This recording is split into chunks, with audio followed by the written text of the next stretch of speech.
Bismillahirrahmanirrahim. Alhamdulillah nahmaduhu wa nasta'inuhu wa nastaghfiruh. Wa na'udzu billahi min shururi anfusina wa min sayyiati a'malina. May yahdihillahu fala mudilla lahu wa may yudlil fala hadiya lahu.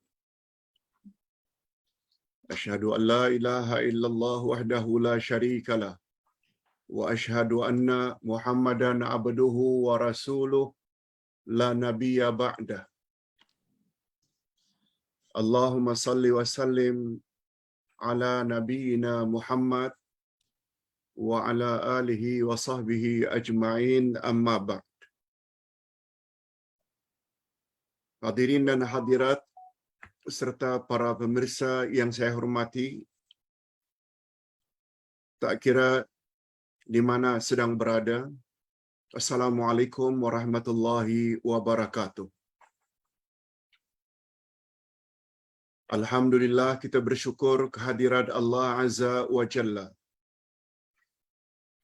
Pada hari yang penuh berkat ini, dan pada timing yang sangat mustajab dan makbul ini, kita belajar subjek yang sangat istimewa, yaitu akidah Ahlus Sunnah wal Jamaah tentang rukun iman. Yang ketiga, yaitu iman pada Rasul dan Nabi. Kita telah membahas minggu lalu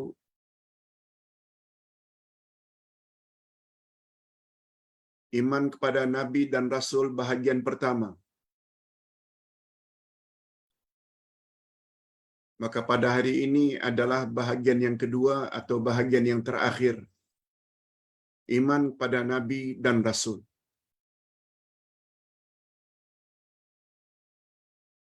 Sekedar persepsi, mengingatkan balik pelajaran yang telah lalu. Kita telah perkatakan bahawa Nabi berbeza dengan Rasul. Walaupun sama-sama mendapat wahyu daripada Allah, Nabi mendapat wahyu untuk dirinya dan ahli keluarga saja. Sedangkan Rasul selain untuk dirinya, keluarga, juga untuk umat. Itu sebabnya derajat Rasul lebih tinggi daripada Nabi. Rasul-Rasul Allah, iaitu utusan Allah, terbagi dua. Ada Rasul-Rasul utusan Allah dari kalangan malaikat dan ada pula dari kalangan insan. Sebab malaikat juga adalah utusan Allah. Seperti bertugas mencabut nyawa, seperti bertugas mempertanyakan kepada jenazah dalam kubur, seperti diwakilkan oleh Allah untuk menurunkan rezeki dan menurunkan hujan, dan ada pula yang bertugas untuk meniup sangkakala menandakan terjadinya hari kiamat. Semua itu juga adalah Rasul-Rasul Allah, tapi dari kalangan malaikat. Adapun Rasul dari kalangan manusia, antara lain bermula dari Nuh, Ibrahim, Ismail, Ishaq sampai Nabi Muhammad sallallahu alaihi wasallam. Nabi dan Rasul yang wajib kita ketahui ada 25. Sebab hanya 25 disebut oleh Allah dengan jelas nama-nama mereka. Sedangkan jumlah Rasul tak terkira banyaknya, lebih-lebih lagi para Nabi. Cuma kita tidak wajib mengetahui secara detail, secara terperinci. Sebab Allah SWT menyebut dalam Quran, ada Rasul yang Allah ceritakan nama-nama mereka dan ada pula Rasul yang tidak Allah ceritakan. Okey, itu sekedar pengulangan pelajaran minggu lalu. Dan Ustaz ingin umumkan sekali bahawa minggu hadapan hari Jumaat, iaitu 30 hari bulan September, kita tidak ada kelas. Sebab minggu kelima, Ustaz akan berada di Penang selama 3-4 hari. InsyaAllah kita akan jumpa pada Jumaat pertama bulan Oktober. InsyaAllah. Pelajaran kita yang baru ini iaitu tentang sifat wajib bagi para rasul. Rasul sebagai utusan Allah, manusia kepercayaan Allah yang Allah wakilkan untuk menyampaikan pesan-pesan Allah kepada umat. Mestilah insan yang terpilih. Mestilah insan yang paling hebat. Oleh sebab itu kita perlu tahu para rasul mempunyai beberapa sifat yang wajib kita ketahui. Kalau dulu kita biasa dengar sifat-sifat wajib bagi rasul itu adalah siddiq, amanah, tabligh, fatanah. Itu yang kita pelajari dan tahu sejak kecil lagi. Sebenarnya ada lagi 2 sifat. Semuanya 6 sifat wajib bagi rasul. Menurut Syekh Ali As-Sabuni di dalam kitabnya Al-Anbiya, An-Nubuwah wal-Anbiya, kenabian dan nabi-nabi. Okey. Pertama sekali kita ulas tentang nama Allah, tentang sifat wajib bagi rasul, iaitu amanah. Orang kepercayaan. Orang yang dipercayai.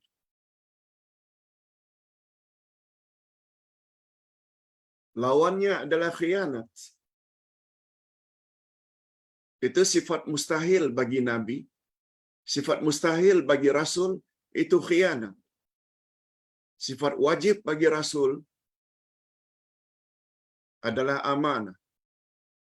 Lebih-lebih lagi Nabi Muhammad sallallahu alaihi wasallam. Itu sebabnya dari satu sisi Nabi Muhammad sallallahu alaihi wasallam dengan sifat amanah ini sebati, mendarah mendaging. Contoh, nama bapaknya saja Abdullah, hamba Allah, bapa Nabi. Ibunya bernama Aminah, wanita yang amanah. Allahu Akbar.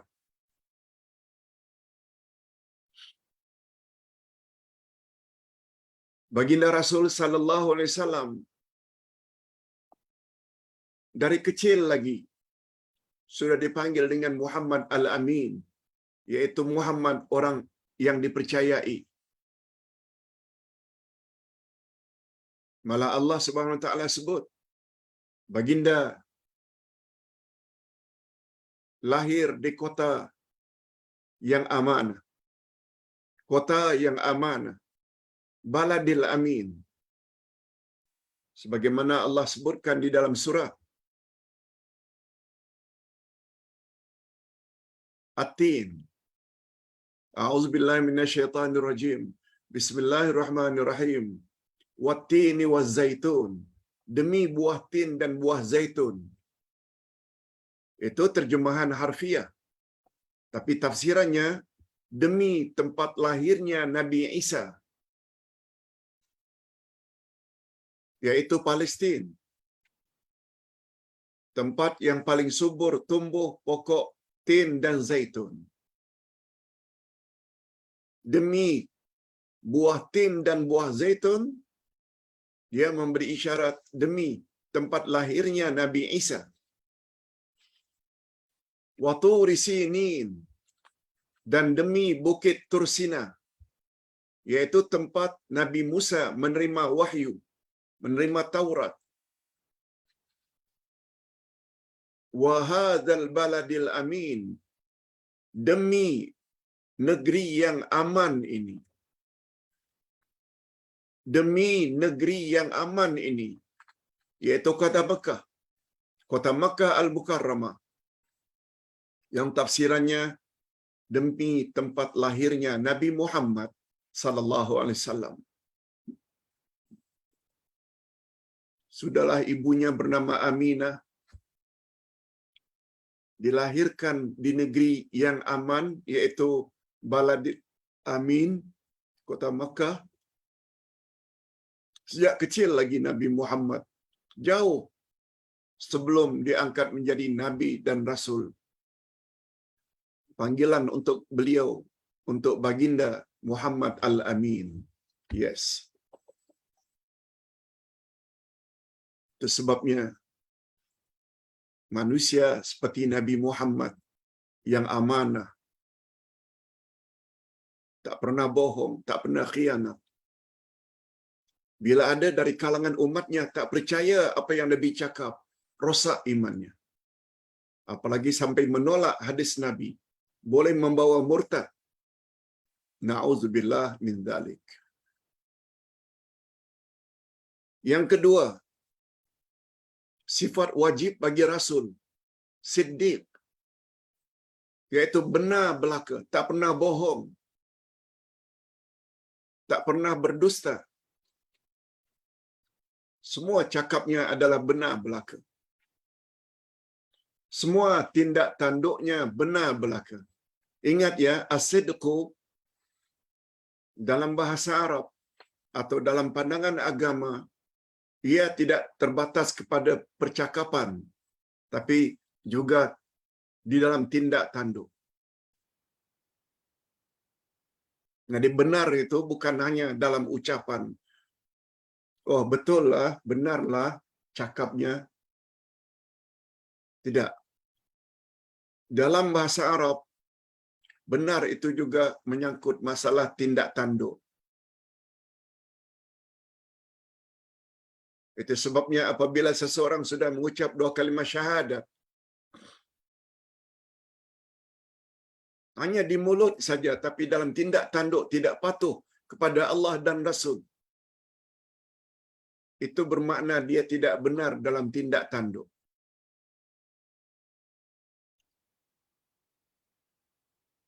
Dia bukan mukmin, mukminat yang hakiki. Tapi lebih tepat, mengucap 2 kalimat syahadat, mengaku muslim, muslimat, tapi suruhan-suruhan Allah tidak dibuat, larangan-larangan Allah dilanggar. Muslim, muslimat itu lebih tepat dipanggil munafik. Cakap tak serupa bikin. Na'udzubillah min dzalik. Berapa banyak wanita-wanita muslimat yang mendedahkan aurat di khalayak ramai? Berapa banyak lelaki yang minum arak, berjudi, berzina? Kadang-kadang salat, kadang-kadang tidak. Mereka lebih tepat dipanggil munafik, bukan mukmin yang hakiki.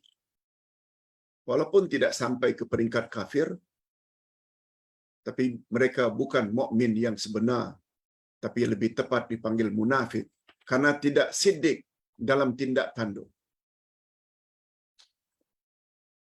Lebih-lebih lagi kalau kita tahu rukun 2 kalimat syahadat, ada 3, ucap dengan lidah, benarkan dengan hati, dan laksanakan dengan anggota.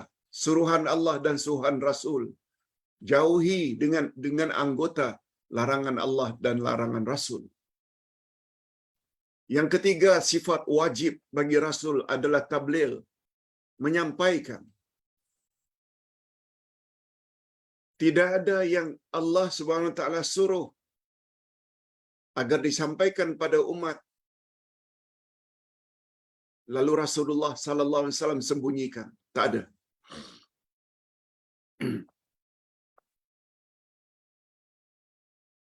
Semua disampaikan oleh Allah, disampaikan oleh Nabi Muhammad Rasulullah sallallahu alaihi wasallam kepada umat.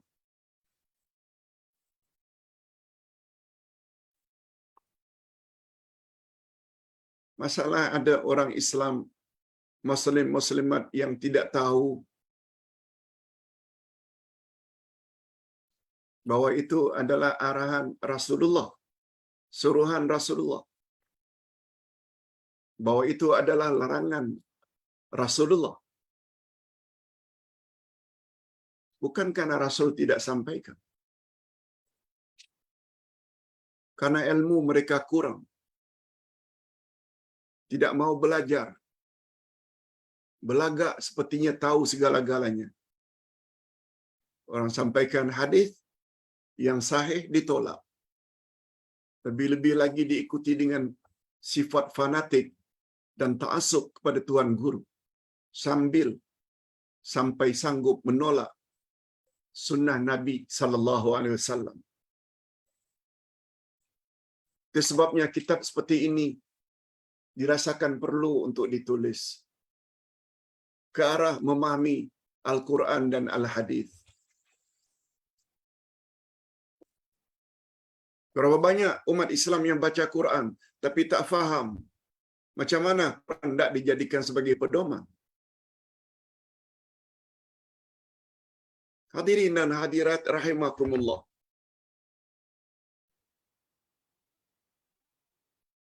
Adapun sifat yang keempat yaitu fatanah. Selalu diartikan fatanah dengan kebijaksanaan, bijaksana. Tapi sebenarnya bukan. Fatanah bukan membawa makna bijaksana. Bukan. Walaupun kita tak nafikan baginda itu orang yang bijak.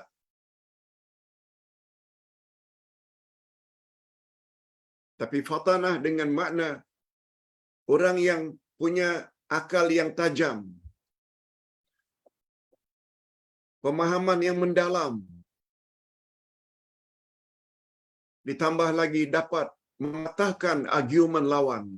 Itu makna asal fatanah.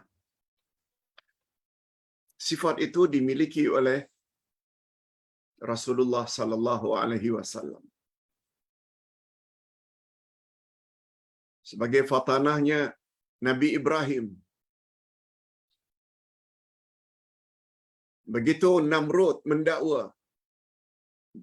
dia juga mampu menghidupkan dan mematikan dengan membunuh seorang banduan, dan satu lagi banduan itu dibiarkannya hidup. Lalu apa kata Nabi Ibrahim? Bukan itu yang Allah maksudkan dia menghidupkan dan mematikan. Taruhlah kamu mampu menghidupkan dan mematikan dengan memotong leher banduan dan membiarkan dia hidup. Nah sekarang saya ingin tanya, kalau Allah Tuhanku menerbitkan matahari dari sebelah timur dan membenamkannya sebelah barat, coba kamu buat terbalik, wahai Namrud. Kalau engkau mampu. Begitu ditanya oleh Nabi Ibrahim, Namrud terdiam. Tak dapat lawan. Tak dapat jawab. Tergamam. Itu yang dimaksudkan Nabi Ibrahim itu orang yang fatanah. Tajam akalnya. Dapat mematahkan argumen lawan. Yes. Sebagai tambahan, bagus juga kalau Ustaz sebut. Menurut setengah ulama ada dua lagi sifat wajib bagi Rasul. Sifat apa itu Pak Ustaz?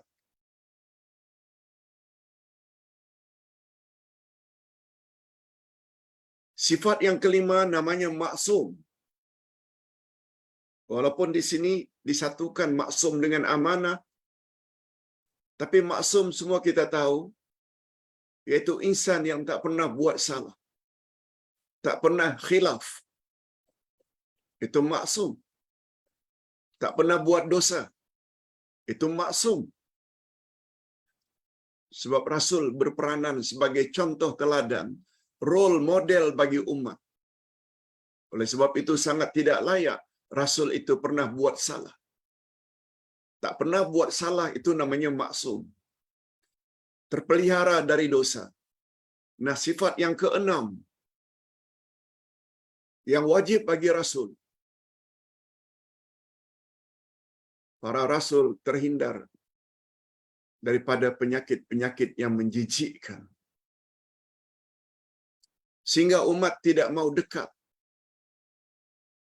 Sebagaimana kisah dongeng terhadap Nabi Ayub. Kononnya Nabi Ayub itu badannya penuh dengan kudis. Baunya busuk bagaikan mayat. Sehingga umatnya tidak mau dekat kepadanya karena baunya yang busuk. Penyakit yang menjijikkan. Tak boleh. Itu adalah cerita dongeng, dusta. Sebab sakit seperti itu bercanggah dengan matlamat Rasul diutus untuk mendekati umat dan membimbing umat. Sakit boleh sakit. Demam, pening, sakit perut, sakit gigi, biasa. Tapi sakit yang menjijikkan, seperti yang diceritakan oleh orang tua-tua dulu-dulu tentang Nabi Ayub itu berpenyakit seperti itu tidak betul. Ada yang mengatakan itu Israeliat. Sengaja orang-orang Bani Israel masukkan cerita tersebut untuk memburuk-burukkan sesetengah Nabi. Okey. Nah, sekarang kita pindah kepada iman kepada Nabi Muhammad sallallahu alaihi wasallam.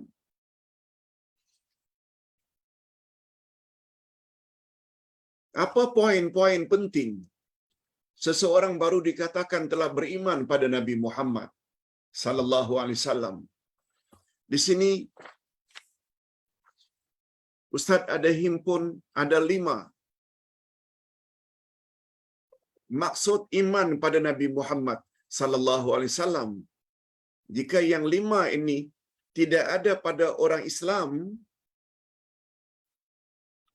dia boleh merosakkan iman kepada Nabi Muhammad sallallahu alaihi wasallam. Yang pertama sekali, Nabi Muhammad sallallahu alaihi wasallam adalah rasul yang terakhir. Tidak ada rasul lagi setelah Nabi Muhammad sallallahu alaihi wasallam. Begitu juga nabi. Tak ada. Oleh sebab itu, barang siapa yang mendakwa ada rasul lagi, seperti dakwaan orang-orang Qadiani yang kononnya Ghulam Ahmad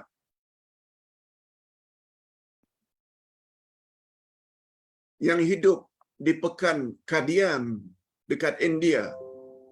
Kononnya dialah nabi yang terakhir setelah Nabi Muhammad.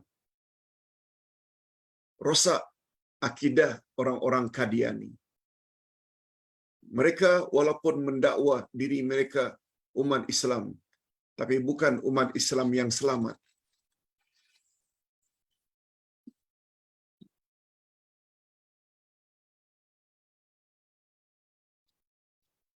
Ini sebagaimana sabda Nabi Muhammad sallallahu alaihi wasallam, "Ana khatamun nabiyyin, la nabiyya ba'di." Aku adalah nabi yang terakhir, tidak ada nabi lagi sesudah aku. Hadis sahih riwayat Imam Muslim. Itu sebabnya orang Melayu jangan sampai ada kepercayaan kononnya ada Rasul Melayu. Boleh rosak imannya dan boleh membawa kepada kufur.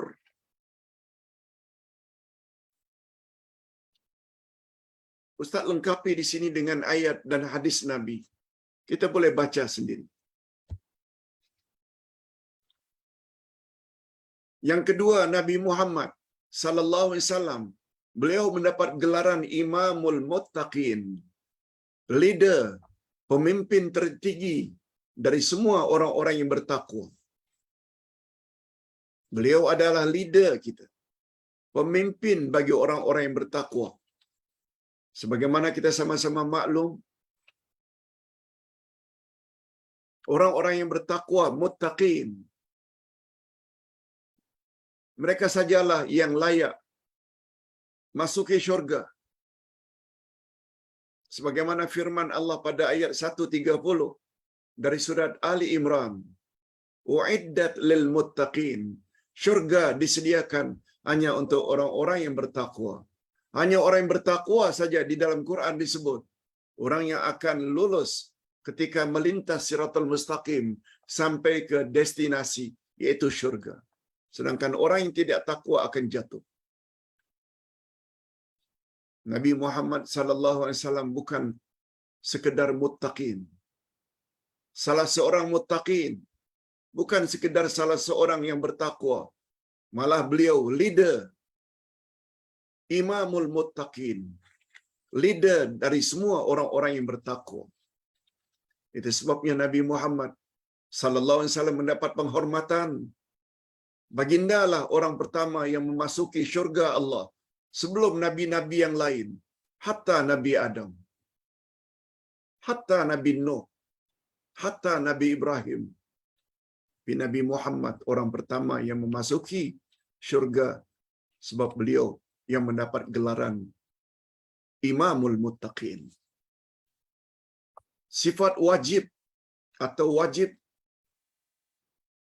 kita meyakini terhadap diri Nabi Muhammad sallallahu alaihi wasallam bahawa Nabi Muhammad diutus oleh Allah bukan hanya untuk membimbing manusia,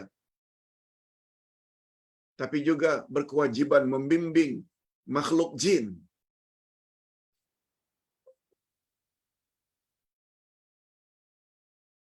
Rasul tidak ada dari kalangan jin untuk menyampaikan kepada umatnya.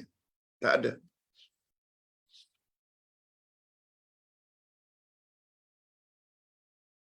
Untuk menyampaikan kehendak Allah kepada masyarakat jin adalah nabi dari kalangan manusia, terutama Nabi Muhammad sallallahu alaihi wasallam.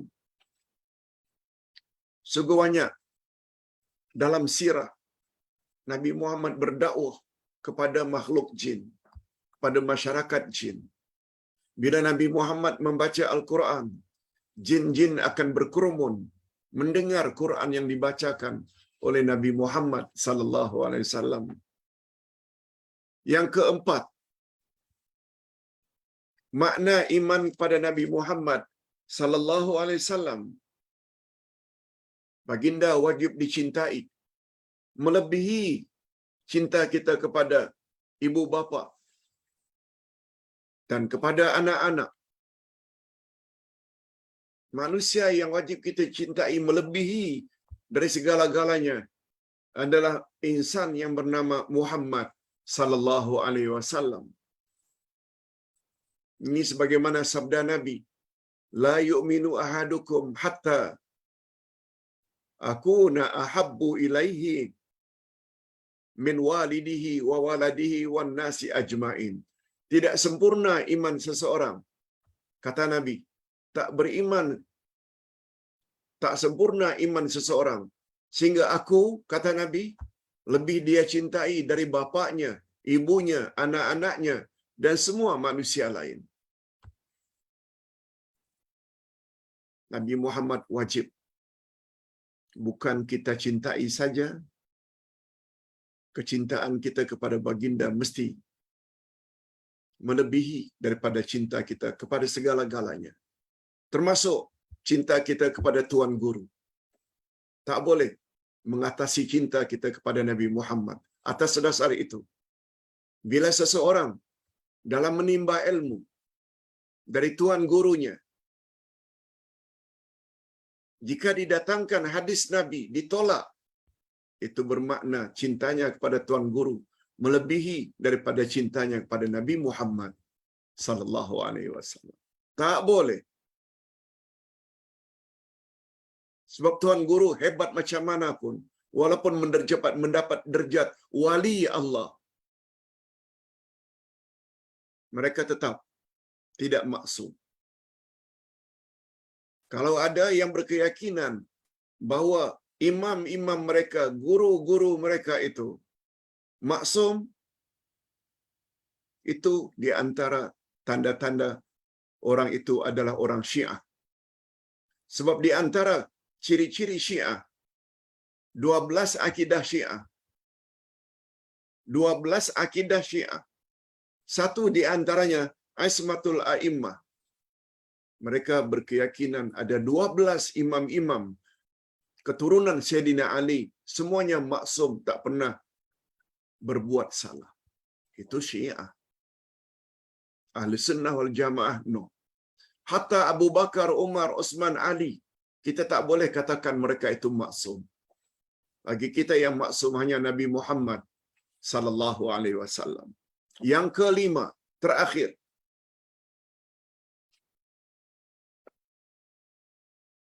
bagaimana kita mengimani Nabi Muhammad sallallahu alaihi wasallam? Jawabnya yang kelima, kita beriman bahawa Nabi Muhammad sallallahu alaihi wasallam telah menerima wahyu daripada Allah. Ayat sungguh banyak tentang Nabi Muhammad mendapat wahyu. Sila lihat ayat 3 dan 4 dari surat An-Najm. A'udzubillahi minasyaitonirrajim. Wa ma yantiqu 'anil hawa in huwa illa wahyun yuha. Tidaklah Nabi Muhammad itu bercakap berdasarkan hawa nafsunya, tetapi semua percakapan baginda adalah wahyu. Satu. Lihat ayat 110 dari surat Al-Kahfi yang kita baca tadi. Ayat yang terakhir. Ayat 110. Qul innama ana basyarum mislukum yuha ilayya annama ilahukum ilahu wahid. Katakan hai Muhammad kepada umatmu, aku adalah manusia biasa seperti kamu. Kamu makan, aku juga makan. Kamu kawin, aku juga kawin. Kamu punya anak, cucu. Kamu punya ayah, punya ibu, punya atuk. Aku juga punya ayah, ibu, nenek, atuk, anak dan cucu. Kamu sakit, kamu mati. Aku juga pernah sakit dan aku juga wafat. Exactly sama. Yuha ilayya. Hanya beza aku dengan kamu, kepadaku diturunkan oleh Allah wahyu. Yuha ilayya annama ilahukum ilahu wahid. Namun demikian, Tuhanmu tetap Allah yang Maha Esa. Jangan mendakwa pada diriku ada unsur ketuhanan, sebagaimana dakwaan orang-orang Nasrani, Kristian. Allahu Akbar. Al-Kahfi 110.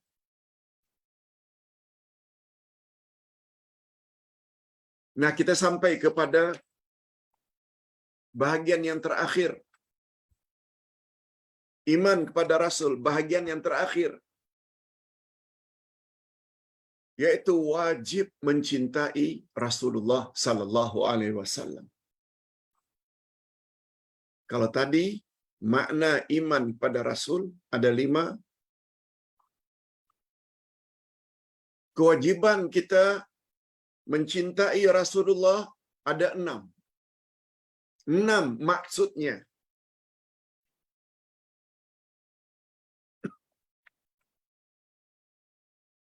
Maaf. Tentang kewajiban mencintai Rasulullah, Ustaz jelaskan sedikit. Bukan sekedar cinta, tapi tahap kecintaan itu mesti melebihi daripada yang lain-lain. Nabi Muhammad sallallahu alaihi wasallam pernah bersabda,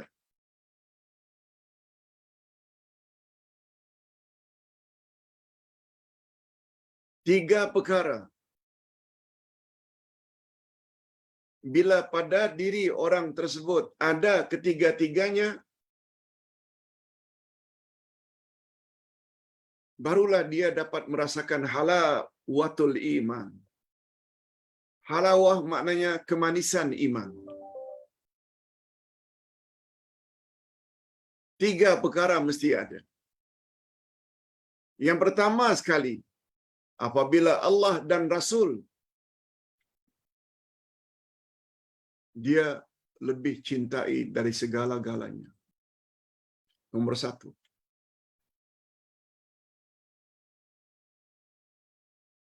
Yang kedua, orang yang akan dapat merasakan kemanisan iman apabila dia berkawan, berteman, dia berkawan semata-mata karena Allah. Bukan karena ada udang di balik batu. Bukan karena ada udang di balik mie. Oh, berkawan si fulan, dia ada gelaran datuk, dia ada gelaran Tan Sri, supaya nanti bila susah bolehlah mengadu kepadanya. Itu bukan karena Allah, karena mengharap sesuatu. Orang yang akan dapat merasakan kemanisan iman, sebagaimana bapa-bapa dan ibu-ibu yang sebelumnya tidak kenal, tapi setelah ikut online, kita kenallah nama si fulan, si fulan, si fulan, si fulan. Lalu satu sama lain saling doa mendoakan. Kita ajak kawan kita masuk grup, ikuti kelas online. Kalau kita nampak dia tidak hadir, tidak ada komen, jangan-jangan dia tidak hadir, jangan-jangan dia sakit. Lalu kita akan tanya, mengapa awak tidak ikut kelas online? Awak sakit ke? Kalau kita ziarahi dia. Kita share YouTube kepadanya. Sebagaimana pesan Ustaz pagi tadi. Tentang Al-Barakah. Sangat mustahak memahami makna Al-Barakah. Konsep Al-Barakah.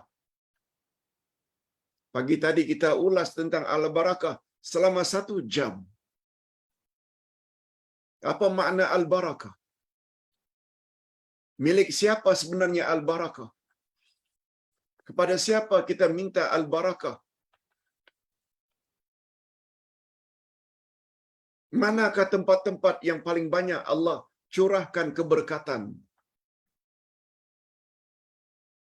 Di bulan apa? Pada hari apa? Pada malam apa? Pada kitab mana? Pada individu yang mana? Al-Barakah paling banyak dicurahkan oleh Allah. Kita perlu tahu. Sebab kita perlu mencari di mana keberkatan itu banyak diturunkan oleh Allah. Kita dah sebut tadi. Bulan yang paling diberkati bulan Ramadan. Hari yang paling diberkati dalam seminggu, hari Jumaat.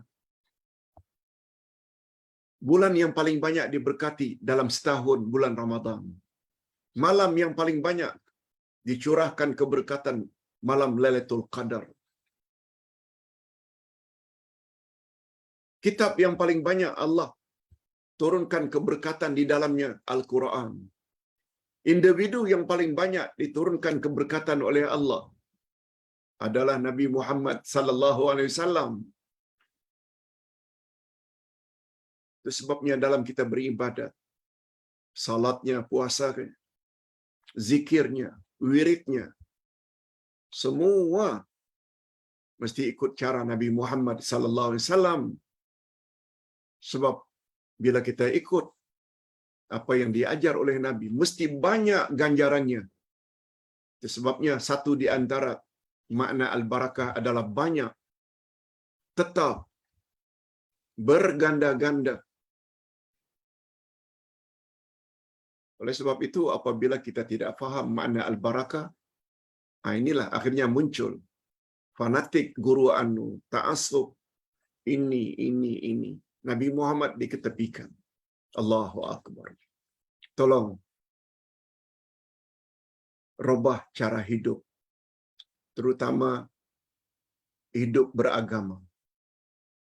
Kembali pada Quran dan sunnah Nabi sallallahu alaihi wasallam supaya mendapat keberkatan.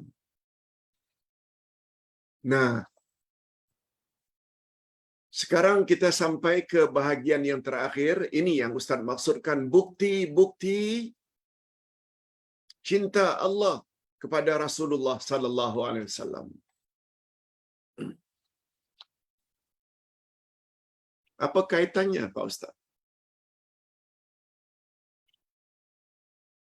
Kita perlu tahu bukti-bukti cinta Allah kepada Rasulullah. Apa kaitannya, Pak Ustaz?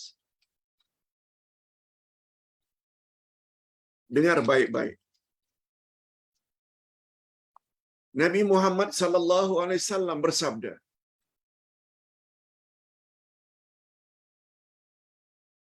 tidak sempurna iman seseorang sehingga dia mencintai siapa dan apa yang dicintai oleh Allah. Tidak sempurna iman seseorang sehingga dia membenci apa dan siapa yang Allah benci. Hadis sahih. Ustaz ulang sekali lagi. Ustaz tidak tulis di sini. Tidak sempurna iman seseorang sehingga dia mencintai siapa dan apa yang dicintai oleh Allah.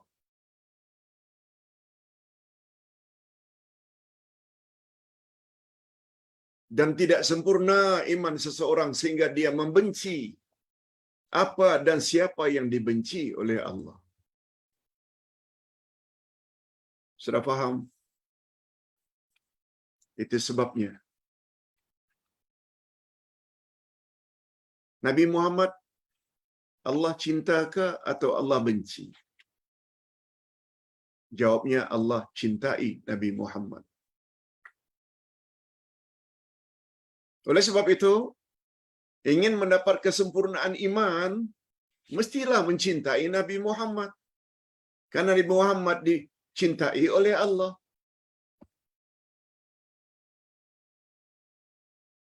Kita juga pada masa yang sama mesti membenci kepada apa dan siapa yang Allah benci. Siapa yang Allah benci? Orang yang berbuat syirik. Orang kafir.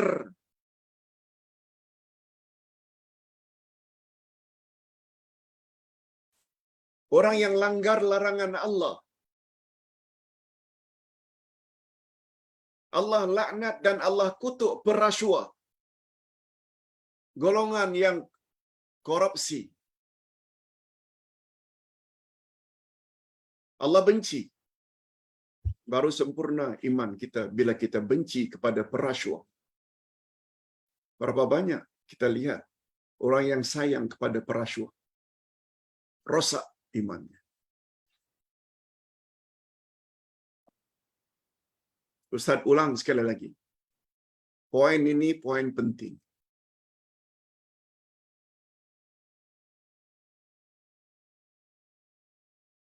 Ingin muhasabah, reevaluasi.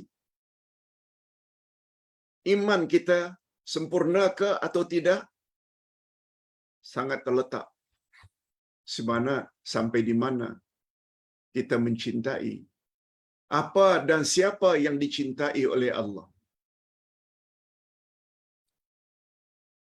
Allah cinta Nabi Muhammad. Lalu kita mesti mencintai Nabi Muhammad. Kita cinta kepada orang-orang saleh yang bertakwa pada Allah. Karena Allah cinta dan sayang pada mereka. Allah sayang dan cinta kepada orang yang berbuat ihsan. Orang yang ikhlas.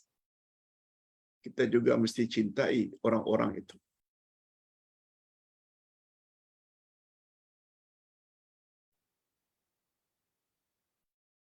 Itu sebabnya kita bukan hanya cinta kepada Nabi Muhammad sallallahu alaihi wasallam. Kita juga cinta kepada Khulafaur Rasyidin, Abu Bakar, Umar, Uthman, Ali. Walaupun tahap mereka tak sama dengan Nabi Muhammad sallallahu alaihi wasallam, tapi kita cinta. Karena apa? Karena mereka dicintai oleh Allah. Nah, sekarang timbul pertanyaan. Pak Ustaz, apa bukti Allah cinta pada Nabi Muhammad? Ini topik kita. Bukti-bukti cinta Allah kepada Nabi Muhammad. Ada bukti ke Pak Ustaz? Allah cinta kepada Abu Bakar, Umar, Uthman, Ali, Khulafaur Rasyidin. Ada bukti ke Pak Ustaz? Nabi yang sebut Khulafaur Rasyidin yang 4 ni, mereka adalah 4 orang teratas dari 10 yang garanti masuk syurga. Tidakkah itu membawa makna Allah cinta pada Abu Bakar, Umar, Uthman, Ali? Kita wajib cintai. Itu sebabnya pandai-pandai meletakkan rasa cinta kepada manusia. Sebab Nabi sallallahu alaihi wasallam pernah ditanya,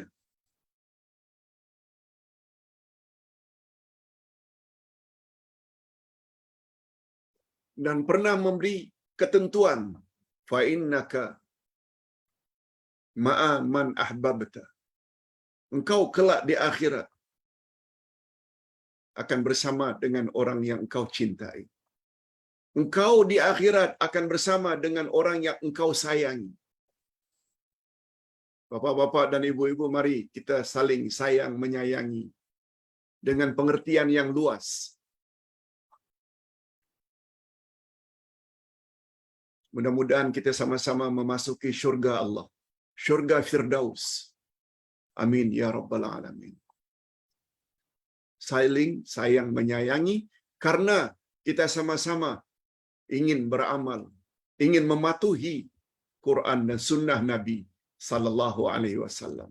Nah, berbalik kepada, ada bukti ke Pak Ustaz yang Allah itu memang cinta kepada Nabi Muhammad sallallahu alaihi wasallam? Di sini kita bawa ada 6 bukti. 6 bukti cinta Allah pada Nabi, sehingga membuat kita tidak ragu lagi untuk mencintai Nabi Muhammad sallallahu alaihi wasallam. Dalam masa 10 minit terakhir ini, 10 minit, Ustaz akan singgung 6 perkara ini. Nah, karena kita ada buku, kita boleh baca.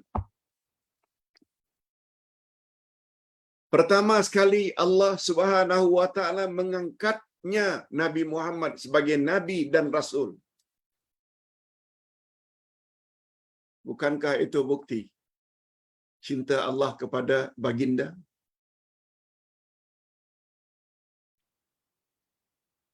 Bukan hanya nabi tapi juga rasul. Bukan sekedar rasul tapi termasuk salah seorang dari top 5 yang tertinggi. Nuh, Ibrahim, Musa, Isa dan Nabi Muhammad sallallahu alaihi wasallam. Tak cukupkah itu sebagai bukti cinta Allah kepada Nabi Muhammad sallallahu alaihi wasallam? 1,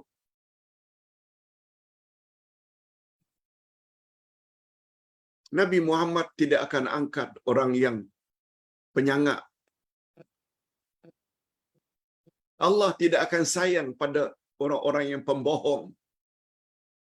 Itu sebabnya kita sebut tadi sifatnya dulu. Amanah, siddiq, tabligh, fatana, maksum.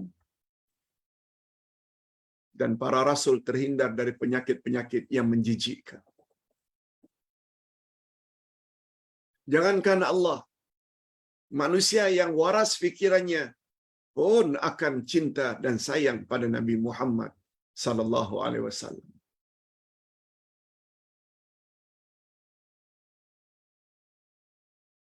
Hadirin dan hadirat rahimakumullah.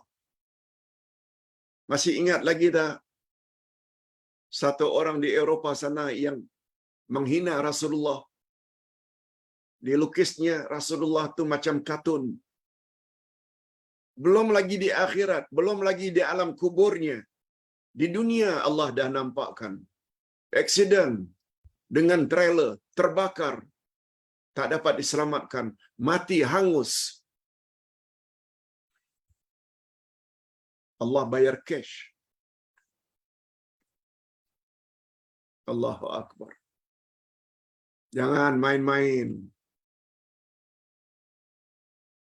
dengan Rasulullah sallallahu alaihi wasallam. Yang kedua, bukti cinta Allah kepada baginda. Allah Subhanahu wa taala turunkan wahyu.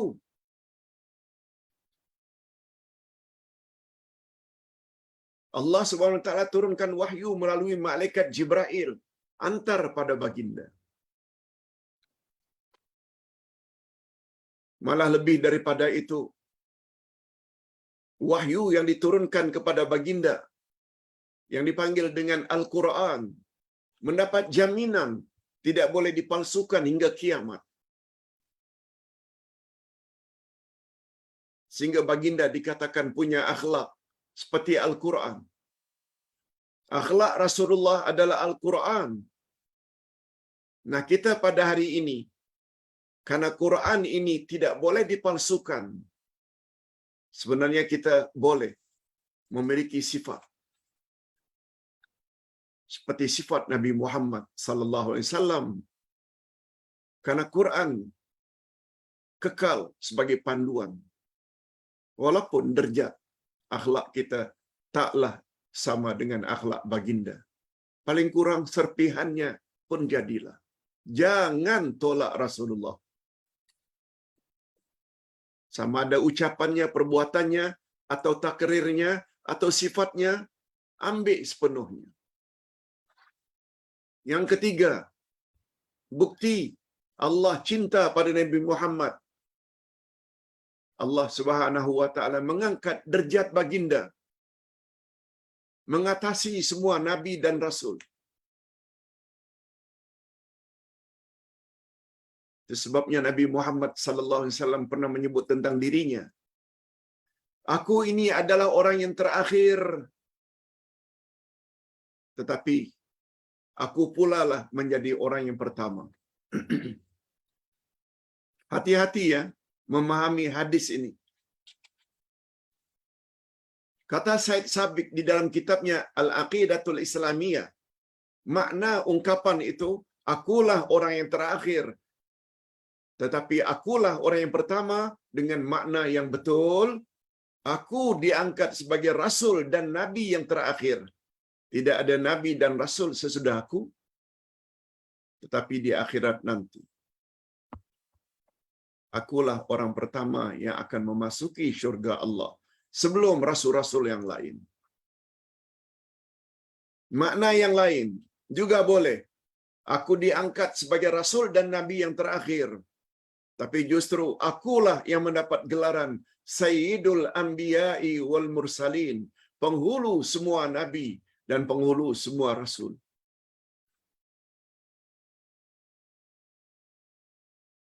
Adakah pemahaman yang salah, Pak Ustaz? Yes, ada. Yang tidak ada dalil dan hujahnya. Yang mendakwa kononnya kita semua berasal dari Nur Muhammad. Kata Said Sabiq dalam kitabnya Aqidah Al-Islamiyah, tidak ada dalil langsung bahwa kita semua berasal dari Nur Muhammad. Sebab itu bercanggah dengan hadis Nabi, bercanggah dengan ayat Quran. Allah sebut asal usul manusia Adam. Adam dicipta daripada tanah. Lihat ayat 5 dari surat Al-Hajj. Ya ayuhan nas, in kuntum fi raibim minal ba'ts, fa inna khalaqnakum min turab. Sekalian manusia, sekiranya kamu ragu-ragu akan adanya hari berbangkit, ketahuilah olehmu bahwa manusia pertama aku cipta daripada tanah. Diperkuat oleh hadis Nabi, kullukum min Adam. wa Adam min turab. Semua kamu, hei manusia, berasal daripada Adam, dan Adam dicipta daripada tanah. Dan mana dasarnya? Manusia berasal dari Nur Muhammad. Semua ini rekaan-rekaan tarikat sesat. Dan berapa banyak dari kalangan umat Islam yang percaya dengan keyakinan itu. Tambahlah ilmu sedikit. Jangan mendakwa ilmu dah banyak. Hanya sekedar dengar. Itu sebabnya ada buku Khuz aqidataka minal Quran. Ambillah ilmu akidahmu dari Al-Quran. Paling kurang belajar walaupun dari ustaz-ustaz. Tapi pastikan ustaz tersebut, setiap apa yang dia cakap, dia rujuk. Quran cakap begitu, hadis cakap begitu. Quran cakap begitu, hadis cakap begitu. Sebagaimana yang ustaz coba menyampaikan Islam seperti itu. Barulah namanya profesional dalam satu-satu tugas. Sebab ulama adalah penerus tugas Rasul. Kalau Rasul senantiasa mengajak umat agar kembali kepada kata Allah dan kata Rasulnya, yaitu Nabi Muhammad. Ulama juga mesti macam itu. Al-ulama'u warasatul anbiya. Ulama itu penerus Nabi. Itu sebabnya tadi ada pertanyaan dalam grup. Pak Ustaz, sungguh banyak ulama pada hari ini. Ulama yang mana yang kita patut ikuti? InsyaAllah esok jawabannya. Bukan namanya ulama apabila menyampaikan Islam. Hanya cakap si fulan. No. Apalagi Islam dikatakan nenek moyang cakap macam ini. Apa bezanya dengan alasan Abu Jahal, Abu Lahab tak terima Nabi Muhammad? Semata-mata ikut nenek moyang. Okey. Sekarang yang keempat. Bukti Allah itu cinta Nabi Muhammad. Allah Subhanahu wa taala sendiri dan para malaikat berselawat ke atas Nabi. Lihat ayat 56 surat Az-Zariyat. 56 surat Al-Ahzab. Ya ayyuhal Innallaha wa malaikatahu yusalluna 'alan nabi. Sesungguhnya Allah dan para malaikat bersalawat ke atas Nabi. Salawat di sini maknanya Allah curahkan rahmat dan berkat kepada Nabi. Itu salawat Allah kepada Nabi. Salawat malaikat pada Nabi pula. Malaikat-malaikat di langit memohon pada Allah agar Allah ampun dosa-dosa Nabi. Kalau ada. Nah, yang terakhir,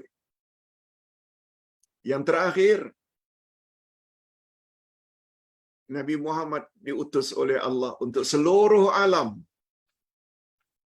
Berbeza dengan nabi-nabi terdahulu, diutus oleh Allah untuk kaum masing-masing. Tapi Nabi Muhammad tidak.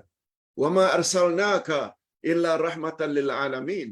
Kami tidak utus engkau, hai Muhammad, kecuali pembawa rahmat untuk seluruh alam. Ayat lain, wa ma arsalnaka illa kafatan linnas. Kami tidak utus engkau, hai Muhammad, kecuali untuk seluruh umat manusia. Ustaz kira cukup sampai di sini dulu pertemuan kita pada petang ini. Ambil berat dengan pelajaran hari ini sebab ia termasuk pelajaran yang cukup penting. Kita akhiri dengan doa. Alhamdulillahirabbil alamin. Wassalatu wassalamu ala asyrafil anbiya'i wal mursalin wa ala alihi wa sahbihi ajma'in. Rabbana ighfir lana dzunubana wa liwalidina warhamhum kama rabbawna shighara.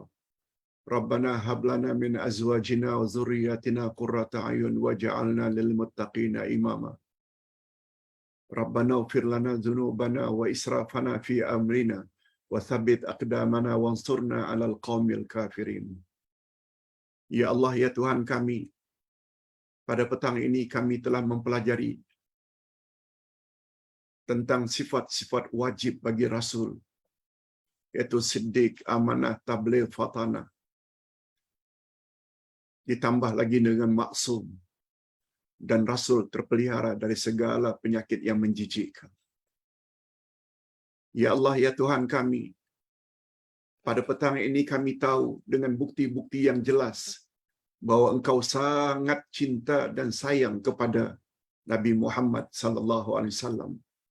Oleh sebab itu, kesayangan-Mu terhadap baginda mendorong kami untuk juga mencintai Nabi Muhammad sallallahu alaihi wasallam melebihi dari segala-galanya manusia lain, hatta daripada ibu bapa, atuk nenek dan zuriat kami. Nabi Muhammad sallallahu alaihi wasallam adalah manusia yang paling istimewa, melebihi dari manusia-manusia lain, walaupun baginda Engkau angkat sebagai rasul yang terakhir.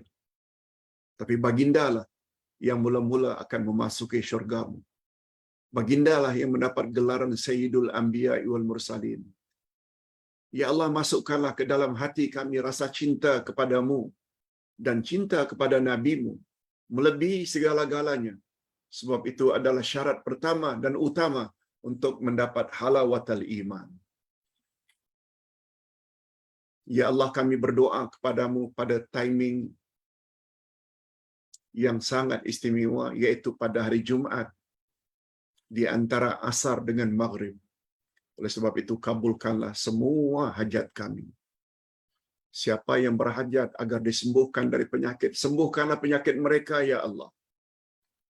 Bagi mereka yang punya anak cucu yang sedang ikut peperiksaan, luluskanlah peperiksaan mereka dengan cemerlang.